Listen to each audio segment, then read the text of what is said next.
Imagine the biggest rock star of the 1950s and one of Hollywood's most dazzling actresses, Elvis Presley and Natalie Wood, a meeting of worlds that seems straight out of a fairy tale. But did this romance really happen, or was it just another legend created by Hollywood's rumor machine? Today, we're diving into this enigmatic story, separating fact from rumor, and understanding why this supposed relationship still sparks curiosity and intrigue to this day. In the mid-1950s, the United States was experiencing a true cultural whirlwind. Rock and roll was exploding on the radio, shaking conservative standards, while Hollywood was producing young stars who captured the imagination of millions. It was in this setting that the paths of Elvis Presley and Natalie Wood crossed. Elvis, in 1956, was only 21 years old. He had already reached the top of the charts with Heartbreak Hotel and had become the symbol of youthful rebellion. His performances drove crowds wild. His irreverent style divided opinions between worried parents and fascinated young people. And every week his name appeared in newspapers and magazines. He wasn't just a singer, but a cultural phenomenon. Natalie Wood, on the other hand, at just 18, was already an acclaimed rising actress. She had just come off the enormous success of Rebel Without a Cause alongside James Dean, a role that immortalized her as the representation of misunderstood youth. Beautiful, sophisticated, and with an aura of fragility mixed with strength, Natalie was considered one of Hollywood's most promising actresses.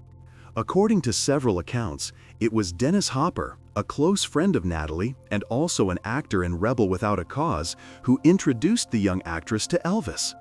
The meeting happened at the peak of their popularity, immediately sparking curiosity in the press and public. The combination seemed perfect, the king of rock and Hollywood's princess. There are reports that Natalie traveled to Memphis, Tennessee to visit Elvis at his home.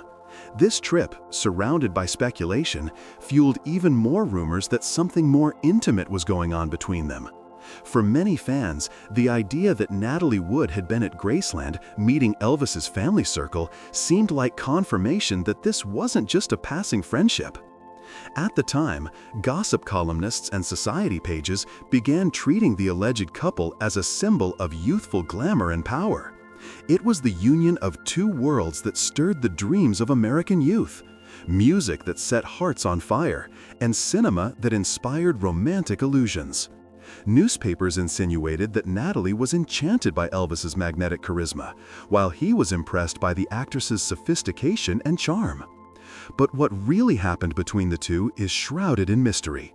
Some biographers describe the relationship as a brief romance, others as a simple flirtation, a youthful adventure. There are no concrete proofs, no letters, official records, or statements from either, confirming something deeper. Even so, the mere fact that they were seen together, and Natalie's trip to Memphis, was enough to feed a myth that has lasted for decades. One curiosity is that, around that same time, Elvis was constantly linked to several women, many of them Hollywood actresses. There were already rumors of involvement with Deborah Paget, Judy Tyler, and later with Anita Wood, whose last name is often confused with Natalie's. This coincidence of names only added to the confusion around the story. However, Natalie Wood carried a different weight. She wasn't just another actress trying to appear alongside Elvis. She was already a first-tier star with a solid career recognized both for her talent and her beauty. And perhaps that's why the possibility of a romance between the two had so much appeal. It wasn't just the clash between music and cinema, it was the meeting of two larger-than-life personalities. Thus, in 1956, the story that could have been just a brief encounter or whirlwind fling took on the contours of legend. Elvis and Natalie became forever linked in popular imagination as two stars who shone together for an instant and left unanswered questions to this day. To understand why the relationship between Elvis Presley and Natalie Wood didn't advance, it's necessary to understand the central role Gladys Presley, Elvis's mother, played in his life. Gladys wasn't just a protective mother. She was the most important and influential figure for Elvis, such a strong presence that she became almost insurmountable for any woman who tried to get close to him. Thus, in 1956, the story that could have been just a brief encounter or whirlwind fling took on the contours of legend. Elvis and Natalie became forever linked in popular imagination as two stars who shone together for an instant and left unanswered questions to this day. To understand why the relationship between Elvis Presley and Natalie Wood didn't advance, it's necessary to understand the central role Gladys Presley, Elvis's mother, played in his life. Gladys wasn't just a protective mother. She was the most important and influential figure for Elvis, such a strong presence that she became almost insurmountable for any woman who tried to get close to him. From his humble childhood in Tupelo, Mississippi, Elvis grew up amid financial struggles and in an environment of strong emotional dependence between mother and son. Gladys dedicated her life to caring for him and keeping him safe, while Elvis saw her as his rock, the only person who truly understood him and would never abandon him. When success arrived explosively in 1956, that bond only intensified. Elvis saw in Gladys not only a mother, but also a safe haven from the chaos of fame. In this context, any woman entering Elvis's life had to face not only the challenge of dealing with public attention, but also the constant watchfulness of his mother. This is where Natalie Wood comes in. Young, beautiful, and famous, Natalie seemed to have all the credentials to win Elvis over. But there was a problem. Gladys didn't trust her. Popular accounts, repeated in unofficial biographies and memoirs of close acquaintances, suggest that Gladys doubted Natalie's intentions. To her, Natalie was a Hollywood star seeking more publicity alongside her son rather than a genuine relationship. This skepticism from his mother created tension during Natalie's visit to Memphis. One of the most talked about episodes, though surrounded by rumors, is that Natalie felt uncomfortable with the intensity of Elvis's bond with his mother. Natalie's sister, Lana Wood, stated years later that Natalie came back from Memphis shocked, describing the relationship between mother and son as excessively close. Some more dramatic versions even claim that Gladys asked Natalie to sit on her lap, a gesture she interpreted as strange and intrusive. True or exaggerated, this account symbolizes the unease Natalie reportedly felt when trying to fit into a world dominated by the maternal figure. For Elvis, that bond was non-negotiable. He always prioritized his mother above any romantic relationship. Close friends reported that, at that stage of his life, Elvis wasn't willing to go against Gladys in matters of dating. If she didn't approve of a woman, the relationship was unlikely to continue. This barrier partly explains why the romance with Natalie Wood never gained consistency. Cultural clash also played an important role. Natalie, raised in Hollywood's sophisticated environment, didn't easily adapt to the simpler, family-centered world Gladys cherished in Memphis. The difference in lifestyles and expectations became clear during her short stay with the Presley family. There's also an important psychological aspect. Elvis's relationship with Gladys was so symbiotic that many biographers suggest he sought, in the women in his life, traits that reminded him of his mother's unconditional devotion. Natalie, with her independent personality and rising career, didn't fit that mold. This contrasted, for example, with Elvis's later relationships, where he gravitated toward younger or more submissive women, often shaped by him. Thus, the involvement with Natalie Wood ended as quickly as it began. For some, it was just a whirlwind romance, stifled by the weight of his mother's presence. For others, it was simply a misunderstanding, amplified by the press, an encounter with no future from the start. What is certain is that for Natalie, the experience seemed uncomfortable enough that she didn't wish to repeat it. The episode with Natalie became one more story illustrating how Gladys Presley's influence shaped and often limited her son's love life. It wasn't just a matter of jealousy, but of deep emotional control. Until Gladys's death in 1958, no woman managed to occupy a bigger place in Elvis's heart.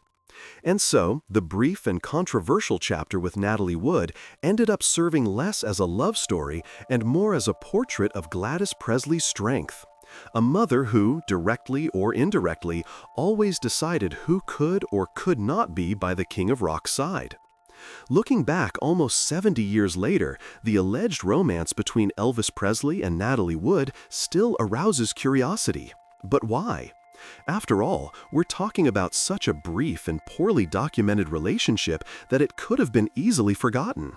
However, the simple fact of uniting two legendary figures of American culture, the King of Rock and one of Hollywood's most iconic actresses, turned this episode into something bigger than reality itself. What we actually know is limited. The historical evidence is vague, almost entirely based on third-party memories, society columns of the time, and biographies that mix information with speculation. There are no preserved letters between Elvis and Natalie, no official dating records, no interviews confirming the involvement. What exists are fragments, photos of Natalie in Memphis, indirect testimonies, and the echo of 1950s rumors. This makes many serious historians treat the case as nothing more than a fleeting flirtation, perhaps a friendship romanticized by the media. But it's precisely in this absence of concrete evidence that fascination is born. Mystery fuels imagination. And when two legends meet, the public doesn't need facts, just possibility. For fans, the idea of Elvis and Natalie together represents the collision of two golden worlds, music that set stages on fire and cinema that made people dream. It doesn't matter whether the romance lasted weeks or only a few encounters. What matters is what it could have been. This fascination also grows because the story is tied to tragic and legendary elements. Natalie Wood, years later, would have a personal life marked by drama and ultimately by her mysterious death in 1981, one of Hollywood's most talked about cases to this day. Her life cut short too soon adds a layer of melancholy to the memory that, in her youth, she might have crossed paths with Elvis Presley. It's as if the myth feeds itself. Natalie's tragedy adds more weight to the rumor of her romance with the king.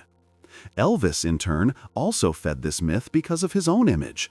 Throughout his life, he was linked to dozens of women, some confirmed, others only speculated. Part of his superstar aura lay precisely in that mystery. Who did Elvis really love? Who managed to capture his heart? These questions always fueled stories, and Natalie Wood's fit perfectly into that pattern of narratives where myth and reality blur. There's also the cultural angle. In the 1950s, American society loved consuming gossip about celebrity couples. It was the era of illustrated magazines, society columns, and tabloids that thrived on impossible romances. The simple news that Natalie had visited Memphis was enough to ignite collective imagination. And so, little by little, what might have been just a friendship gained the status of a legendary romance. Curiously, this story also reveals something about how we build collective memories. The fewer proofs exist, the more room there is for imagination to fill the gaps. Elvis and Natalie became characters in a larger narrative. The myth of forbidden love, the misunderstood star, the mother who interferes in her son's destiny, and the passion that never materialized. These archetypes speak less about the facts and more about the public's desires and fantasies. In the end, we may never know the truth. Maybe Elvis and Natalie only shared a few kisses, maybe not even that. Maybe it was a brief romance stifled by his mother's critical high. Or maybe it was just a rumor born from a trip and a visit to Graceland. But what really matters is that this story endures. It continues to be told because it combines three irresistible ingredients: two legends, a mystery, and the nostalgia of a time when Hollywood and rock and roll seemed to rule the world. The Elvis-Natalie myth persists because it invites us to imagine what might have happened if that brief encounter had turned into something bigger. Would they have been America's most glamorous couple? Would they have united the rebellion of music and the brilliance of cinema? These questions have no answer, and that's exactly where the magic lies. The eternal doubt turns a fleeting episode into a legend that never fades. And so we reach the end of this journey between myth and reality, where Elvis Presley and Natalie Wood remain a fascinating enigma of the Golden Age. Now, I want to know your opinion. Do you believe they truly lived a romance, or that it was nothing more than a rumor fueled by the media? Leave your comment below. I'd love to read your take on this story. If you enjoyed this video, don't forget, hit the like button, share it with your friends who also love historical celebrity curiosities, and of course, subscribe to the channel. Turn on the notification bell so you won't miss the next content we're already preparing, stories full of mystery, emotion, and surprising facts. Thank you so much for watching, and see you in the next video.